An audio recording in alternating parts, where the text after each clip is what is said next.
pag-inom ng tubig, lunas sa maraming sakit. Kaibigan, sure ako, after this video, marami kayong matututunan. Kung kayo ay senior, ordinaryong tao, kahit health worker, nurse, kahit sa mga doctors na mga kaibigan ko, meron tayong mga bagong studies dito. Na bago na pala. Okay, may bago. So, tamang inom ng tubig base sa edad, base sa lalaki o babae, ano timbang mo, at ano sakit mo. May heart failure ba? May kidney failure ba? Iba-iba po yon. Pero maraming sakit magagamot ng tubig lang. Yan ang binigay ng Diyos sa atin, tubig eh. So sayang naman dahil ayaw uminom ng tubig, magkakasakit. Kidney infection, kidney failure, pulmonya, migraine, at mga sakit. Actually, may bago pa, sakit sa puso, heart failure, dahil kulang sa tubig. Pabaliktad ngayon. Yung mga dehydrated ang nagkaka-heart failure. Bakit? Hindi kasi maganda dehydrated eh. Oras na tinuyo mo yung katawan natin, anong sign? Yan ang kulay ng ihi. Kahit ito para sa akin, dehydrated din to. Gusto ko nga ganito eh. Pag dehydrated ka, nahihirapan yung katawan. Anong gagawin ng katawan? O hindi ka uminom ng tubig, okay lang pakiramdam mo. Ang gagawin ng katawan, ma-activate yung isang mekanismo, pangalan RAAS system eh. Sa kidneys yan eh. Ang gagawin nung sistemang to, ay kulang ka sa tubig. Gagawin ng katawan mo, hindi ka papaihiin. Ipunin niya lahat ng tubig mo. Dahil mag-overacting yung katawan mo, hindi lang tubig mo ang iko-control niya. So halos wala kang ihi. Yung asin na kinain mo, hindi rin niya ilalabas. So, yung salt mo, iipunin niya. Yung tubig mo, iipunin niya. Anong ending? Ang ending nun, manas, heart failure, maraming sakit. UTI, kidney stones, lahat na yon. Sunod-sunod na dahil dehydration lang. Okay? So, hindi maganda para sa akin yung konting pag-inom lang ng tubig. Diba? Pwede mo sabihin, ganito, ililinaw ko na, didiretso ko na. Gusto nyo mabilis eh. Pag ang inom niya ng tubig, for me, 4 glasses of fluid lang or liquid, di ba? Pag sinabing tubig, kasama na yung juice, kape, sabaw, kasali yun eh. Counted yun. So pag 4 na baso lang ng fluid in a day, sa akin kulang. Medyo high risk tayong magkaroon ng maraming sakit. Pero kakayanin nyo yan, pero medyo delikado. Delikado, baka ma-kidney stones kayo, ma-kidney failure tayo, matsambahan, tubig lang, ay po uminom. So, 4 glasses or less, kulang sa akin. Pero, pag 16 glasses a day, 16, 1-6, 4 na litro a day o lampas pa, malamang sobra na rin yun. Okay? Sobra yun, sobra dami. Kulang sa tubig, masama. Sobra sa tubig, masama din. Okay? Kaya ang dapat, dun lang tayo sa gitna. Ano yung gitna? Mula 6 na baso na fluid hanggang mga 12 baso. Average, mga 8 to 10 glasses of tubig or fluid in a day. Yun ang ibig sabihin. Kaya pag may nakita kayo na dapat ba 8 glasses, pwede naman hindi. Gusto mo 6. Gusto mo 10 glasses. Gusto mo 12. Pwede rin yun. Depende nga sa iyo, sa laki, sa katawan. At hindi sakto. Pero ginagawa na lang nilang 8 para simple lang. Diba? Magulo naman kasi explain pa ng marami. Kaya para simple, on the average, 8 na lang. Sakto yun. Diba? Ito, may maganda po. Bagong pag-aaral to. 2021 lang. Tiningnan nila yung mga may sakit sa kidney. Okay? Chronic kidney disease. Pero umiihi pa to hindi pa to dialysis. Pinainom nila ng konting tubig lang. Ayan, 1 litro lang. Mas nasira ang kidneys. Pinainom nila ng sobra daming tubig, 3 litro, 4 na litro, hindi rin maganda. So, ibig sabihin, may ideal lang daw. Yan, U-shaped daw eh. Ideal lang na siguro mga 8 to 10 glasses a day, yun ang pinakamaganda. Depende sa edad. Mga bata, 3 baso lang. Pag mga 8 years old, 6 na baso lang. Ito, teenager, mga 5 to 6 glasses in a day. Pero pag adult ka na, pag babae, mga 8 baso. 7 to 9 glasses in a day. Babae na adult. Lalaki na adult, kasi mas malaki siya, mas mabigat siya, 10 to 12 glasses. Kaming mga lalaki, mas iinom ng tubig. So, nakita nyo, by age, iba din eh. Kaya, yung 8 glasses, average yon. Pag hindi uminom ng tubig, ayan kidney disease. Ito, pinakamalaking problema sa kulang sa tubig, kidney stones. Okay? Dati nga, may time nung bata pa ako, resident ako, hindi ako minom ng tubig. Gusto ko maka-round sa maraming pasyente. Siguro,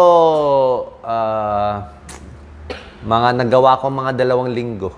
Okay naman pakiramdam ko. 3 basong fluid lang in a day. Sa gabi na ako may inom. 'Di ba? Kasi habang nagra-round sa pasyente, ayoko pumunta sa CR. After 2 weeks na hospital ako. Kidney stones. Grabe. May iiyak ka sa sakit. Kasi nga, kulang ang tubig mo, madilaw ihi mo, papatak-patak lang, puro lahat ng mga buhangin, lahat ng mga bato-bato na iwan sa kidneys nagbara. Mabuti hindi ako na kidney failure doon. Ano tawag doon? Katangahan. So, kaya kayo, wala pa kayong kidney stones, huwag niyong gawin yung ginawa kong 3 to 4 glasses. Kaya ngayon lagi ako 8 to 10. Bago ako matulog, iinom pa rin. Lalo na pag naglakad ako. Let's say gusto niyo maglakad ng 10,000 steps in a day, 8,000 steps, damihan mo tubig mo, mga 12 glasses. Kung kailangan ka ng exercise, di ba? Kung kailangan kayo ng exercise, pagod na pagod, tingnan mo yung ihi mo, sobrang dilaw. Paggising mo sa umaga, nakalimutan mo uminom sa gabi, sobrang orange ang kulay ng ihi. Kasi minsan kasi sa bowl may tubig eh. Kaya pag umihi ka, akala mo light yellow. Pero kung walang tubig, yung ihi mo lang mismo, orange ang kulay nun. Delikado yon. Kidney stones, delikado tayo sa kidney failure, delikado tayo sa UTI, urinary tract infection. Pag kulang sa tubig, mas maraming bakterya. Okay? Ano gamot sa maraming bakterya? Inuman lang ng tubig. Okay? Mild UTI, makukuha na ng 2 basong tubig. 2 basong tubig, sabayan nyo lang, baka matanggal na yung mga UTI ng mga kababaihan. Pero kung malala yung UTI, kailangan nyo pa ng antibiotics. Ang daming sakit mapapagaling ng tubig, digestion, mga may ulcer, may GERD, detox sa umaga, di ba? 2 basong warm water sa umaga. Nag-exercise, kailangan mo maraming tubig. Nagtitibi, kulang ka sa tubig. Ito, pulmonya, sipon, trangkaso, COVID, lahat. Lahat ng ubo, tubig lang. Sabi nga nung pulmonologist na expert ko, na kaibigan ko, nag-usap lang kami. Alam mo, sabi niya, Willie, itong mga binibili nating kapsula sa ubo, parang tubig lang yan. Sabi niya, parang tubig lang yan. Based on the studies, may laban ng tubig. Pero baka wala maibigay doktor niya, bibigyan nila. Hindi, may tulong naman. Yung mga cough na whatever na mga para sa ubo, pampalabnaw, kuno. Okay lang yon. May tulong konti, pero ang tubig, almost as effective. Kaya sa mahirap, huwag kayong mag-alala, may ubo, may plema, may sipon, tubig. Gusto pumayat, tubig. Bago kumain, 1 basong tubig, 1, 2 para mabusog ka, di ba? Kaya nga sinabi, itingnan mo sa Bible, di ba? Si Jesus, tubig lang, di ba? 40 days, kaya niya. Pero pag uminom ka ng tubig, hindi ka kumain, mabubuhay ka pa ng 40 days. Pero pag hindi ka uminom ng tubig, 3 days lang, patay na. Depende sa timbang. Kung kayo ay 100 pounds only, pwede na 6 glasses in a day. Kung kayo lalaki, 140 pounds, 9 glasses. Kung kayo ay mataba, 200 pounds, 13 glasses. Diba? Depende yung dami ng tubig kanina sa edad, lalaki, babae. Lalaki kasi mas malaki at sa timbang mo. Mas mataba tayo, mas overweight, o mas malaking tao, mas maraming tubig. Ang buntis, mas maraming tubig.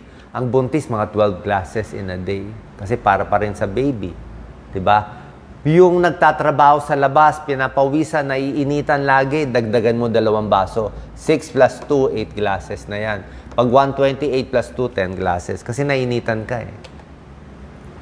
Ngayon, so, sinabi ko sa inyo, 8 to 10 glasses, pinakamaganda. Huwag 4 or 3 glasses of fluid, sobra konti. Huwag din lampas 16, nandun yung problema. Okay? Ano lang pwedeng bawasan yung pag-inom ng tubig? Sino lang dapat magbawas? Nagda-dialysis na. May kidney failure, hindi ka na umiihi, kailangan na for kidney transplant, sila lang ang binabawasan ng tubig. Paano hindi na sila umiihi? Ito ang bagong pag-aaral. Actually, bago ko lang nakita to eh. Nung time namin bilang cardiologist, pag may manas, mahina ang puso, heart failure, bawas ang tubig. Mga 4 na baso lang pinapainom namin. 4 na baso in a day, limit. May ano pa sila, may litro. Ayan lang inumin mo for the day. Ayun ang lumang turo. Pero lately ngayon, to 2021, nakita nila, pag nire-restrict masyado, baka daw hindi na rin maganda. Kasi nga, kahit may manas ka, pag binawasan mo sobra yung tubig, baka lalong magpigil yung kidneys mo, lalong hindi ka umihi, at lalong mag-ipon ng sodium eh. Kaya sabi niya, at least mga 6 glasses of fluid pa rin. Okay, binawasan mo konti. Imbis na 6 glasses of fluid in a day. Pag sinabi kong fluid, ulitin ko hindi lang 6 na basong tubig. Hindi ko sinabi 6 na baso. Pwede, isang baso, tansyahin mo sa bowl na yon. Isang baso, 2 pakwan. Isang baso, kape. Isang baso, buko. 2 baso na lang yung tubig mo. Diba? Fluid ang pinag-uusapan. Pero ang shortcut natin kasi, tubig. Ito yung sobra. May nagsasabi, kailangan konti lang daw inumin ng tubig, baka daw delikado, hyponatremia, paulit-ulit. Alam po yung hyponatremia. Actually, buong buhay ko, konti lang nakita kong hyponatremia na kaso. Very few. 4 na litro, sobra-sobra. Ito yung medyo may tao kasi na parang baka may konting mental problem na inom na lang na inom ng tubig eh. Hanggang 5 litro talagang inuubos. Yun na pwede mag-hyponatremia. Diba? Lampas 16 glasses, sobra-sobra naman to. Okay? Pero may mga taong iba na talagang nagtatrabaho sa labas, talagang nagpapagod, o baka marathon runner sila, pwedeng umabot ng 16, lampas pa. Okay din yun, depende. Pero sa ordinaryong tao, wag lalampas sa 16. Tulad nga sinabi ko sa inyo, 8 to 10 glasses of fluid ang pinakamaganda. Ito yung pero birang-bira itong mangyayari. Mas common ang kidney stones. Mas common ang UTI. Mas common ang kulubot. Mas common yung headache dahil dehydrated. So yan, pag dehydrated, ang daming problema. Bad breath, headache, fatigue. Ayan, no? Actually, turo nga na isang OB-GYN sa hindi makabuntis na lalaki, baka kulang daw sa tubig. Pag dehydrated ka daw, ang semilya mo dehydrated din. Malapot masyado. Kaya gusto natin medyo maraming fluid para mas makatakbo yung mga semilya ng lalaki. Fluid din eh. Seniors, kailangan minom ng maraming tubig. Pipilitin. Ang seniors kasi po, hindi nauuhaw, medyo sira na yung thirst sensor nila eh. Kahit dehydrated sila, hindi sila nauuhaw, mabilis sila ma-heat stroke. Kaya pipilitin uminom ng tubig yan. Kung gusto nila may lemon water, black coffee, yan yung oras binibilang para uminom ng tubig. May special cup pa tutulungan para hindi masamid.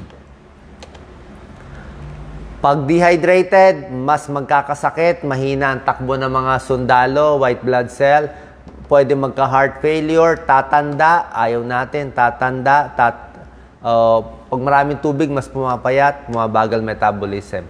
Laging antok at pagod, tubig lang kailangan. Pag nervous nga, tubig din, maganda.